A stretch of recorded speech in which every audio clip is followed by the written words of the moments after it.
Ons wonderlike hemelse Vader, Here, ons sing hierdie liedere uit ons hart uit, want dit is ons ervaring, dit is ons geloofsgetuienis, saam met die kerk en gelowiges van alle eeue, dat die inderdaad 'n God is wat vir ons daar is, wat beskikbaar is, wat teenwoordig is, op 'n goddelike wyse in ons lewens. Hoe wonderlik dat ons tot U kan nader, ook met hierdie erediens. So voel ons ook saam met die psalmdigter om te sê, Here, hoe wonderlik is alles wat U gemaak het, met U eie vingers gevorm het.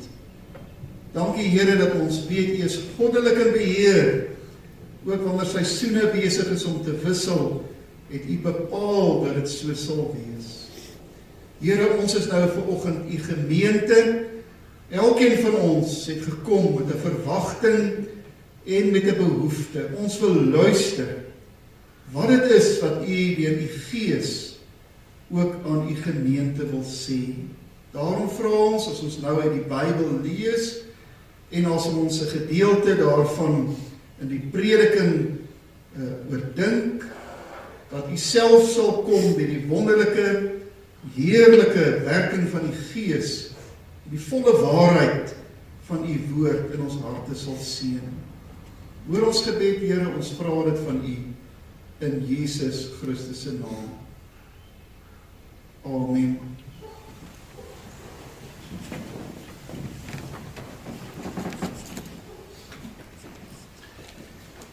Broers en susters, ons gaan saam lees uit die tweede van die koningsboeke, uit 2 Konings 4, van ons net die eerste 7 verse. Die eerste predikoop wat uit 7 verse bestaan, vanoggend as God se woord sal lees. 'n Vrou van 'n profeet het haar nood by Elisa kom kla. My man is dood. U weet self dat hy die Here gedien het. Nou het die skuldeiser gekom om my 2 seuns te vat en hulle sy slawe te maak.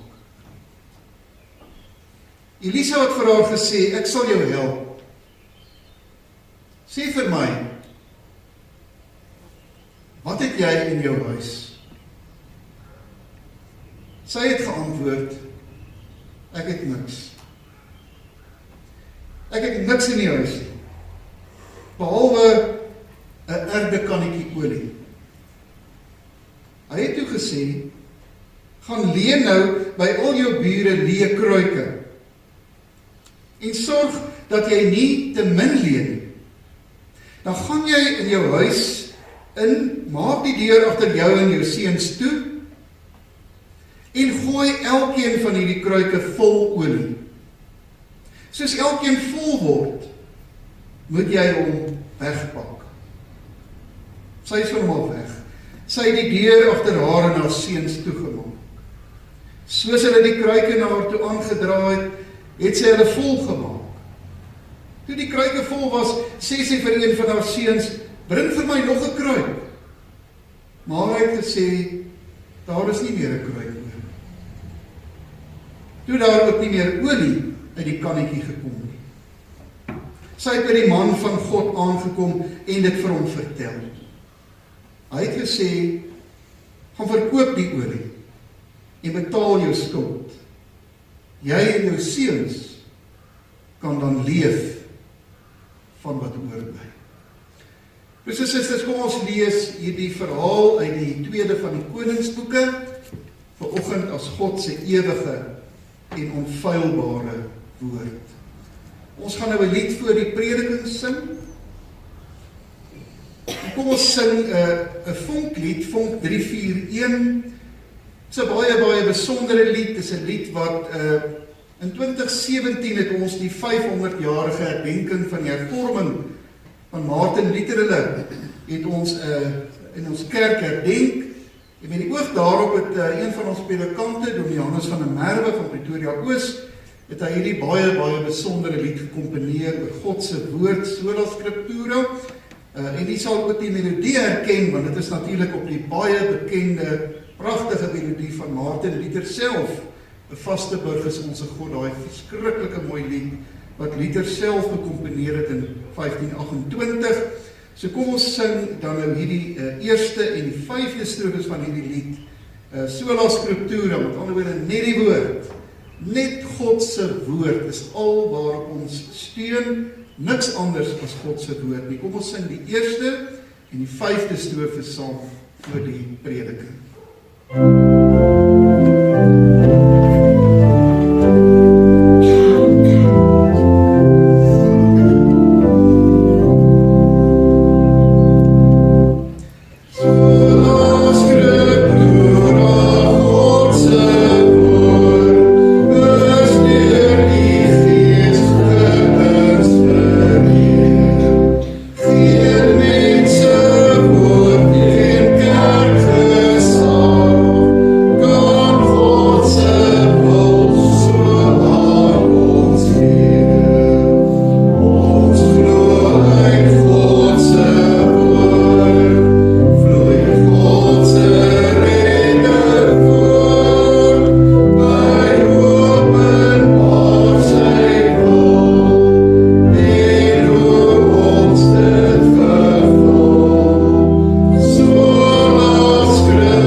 Die tekstwoorde vir ons prediking is die antwoord van die weduwee aan die profeet, as hy vir haar vra, wat het jy?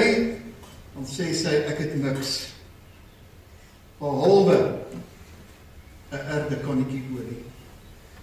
Liewe broers en susters in die Here, in ons geleesde gedeelte tref ons 'n weduwee aan, wat in die slegste moontlike posisie is, as wat 'n vrou in die ou nabye Oosterse wêreld kon gewees het.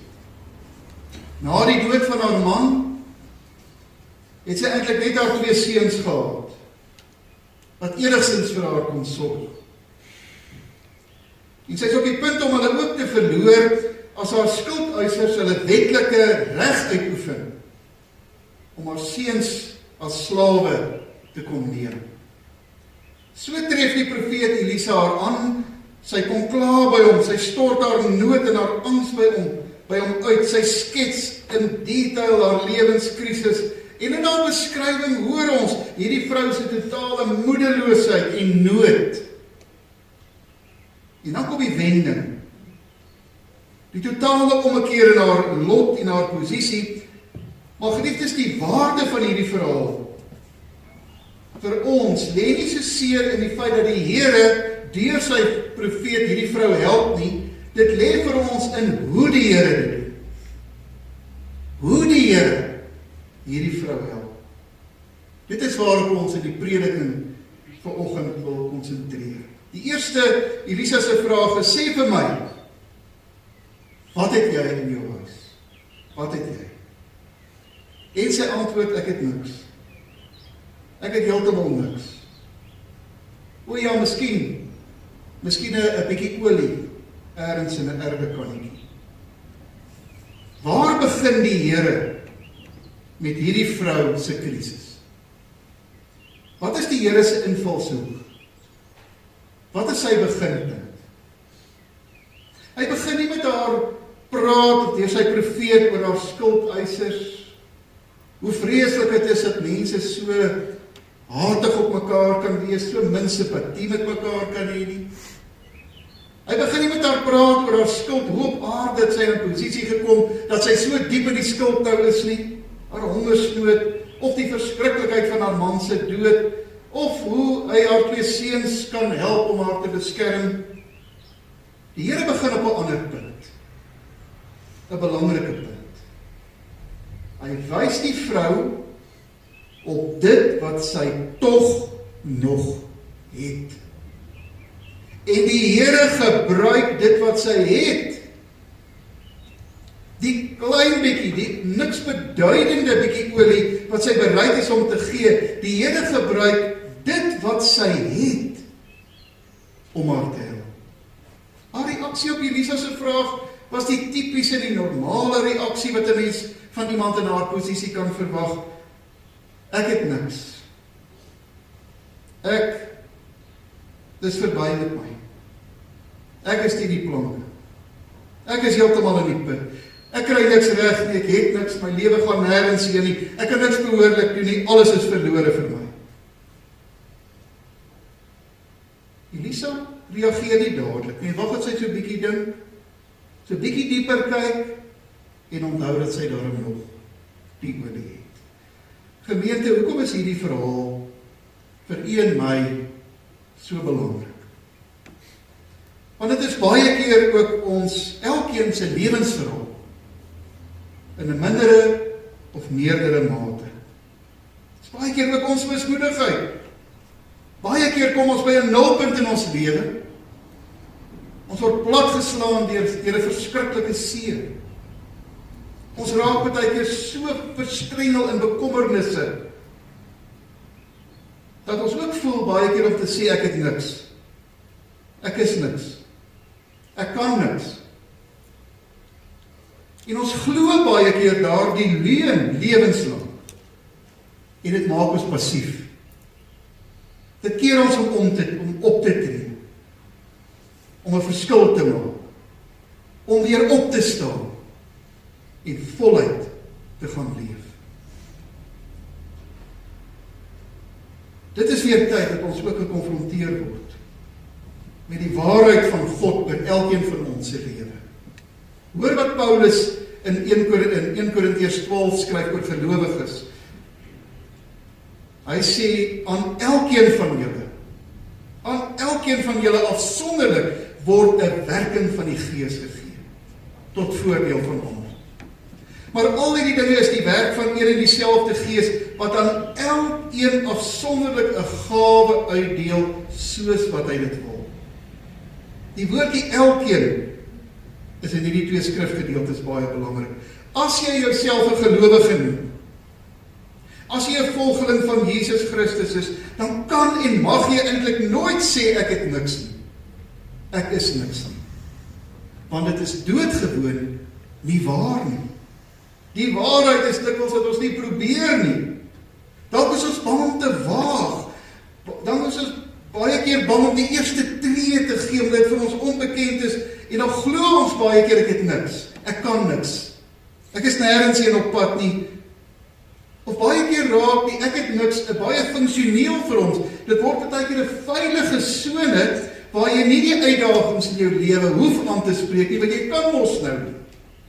Dat jy nie die vreeslikhede wat baie keer deel van jou lewe is, hanteer met die Here se krag nie, want jy glo jy kan nie. Die weduwee sê dadelik ek het niks. Maar in dieselfde sinnetjie gebruik sy die baie belangrike woordjie behalwe. Behalwe. Dankie tog vir haar behalwe. Al is dit iets so klein en onbenullig soos 'n bietjie olie en 'n erdekannetjie. Dis haar behalwe wat die deurslaggewende rol speel. Hoe die Here haar lewenssituasie met dit wat sy het en met hoe sy saamwerk met die Here radikaal omdraai. Dis wat die boodskap van die verhaal het. Ons dink dalk ons het min of niks, maar ons moet nie vergeet nie. Elkeen van ons het die Heilige Gees in ons.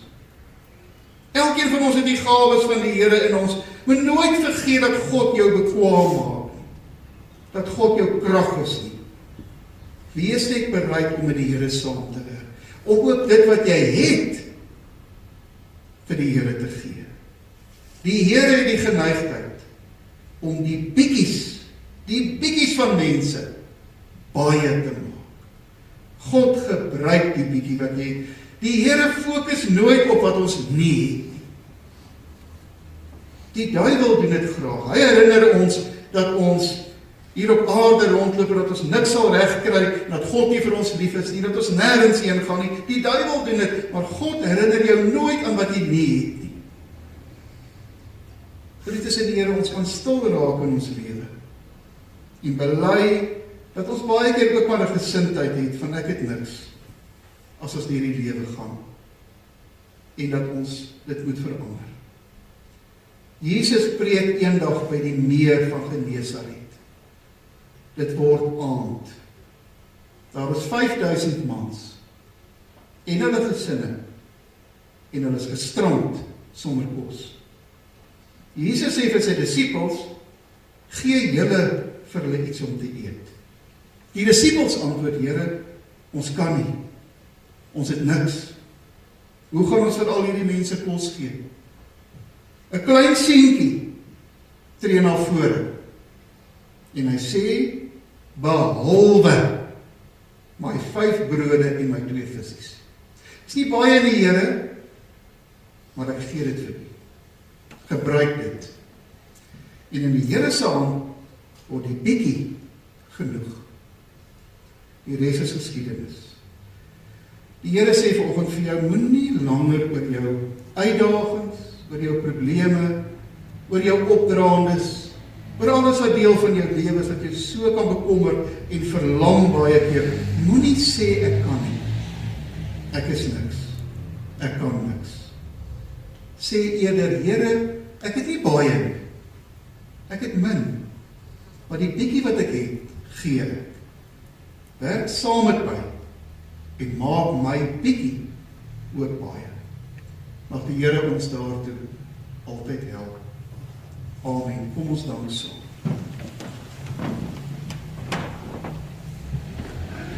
Here, baie dankie vir die helderheid van u woord.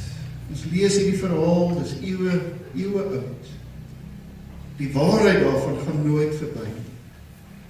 Net soos wat u hierdie vrou verras het en haar lewe omgedraai het, maar haar daarin deel gemaak het met die bietjie wat sy het, wil hy vandag vir ons ook sê, kom met jou nood, en onthou dat jy nooit niks is nie, dat dit nooit waar is dat jy niks het nie, en dat jy niks kan nie. Gee die bietjie, jy het die gees van God in jou, jy kan, deur dit wat die Here ook vir jou gee. Help jy ons deur die geloof, Here, om elke dag met hierdie oortuiging in die wêreld te leef. Amen.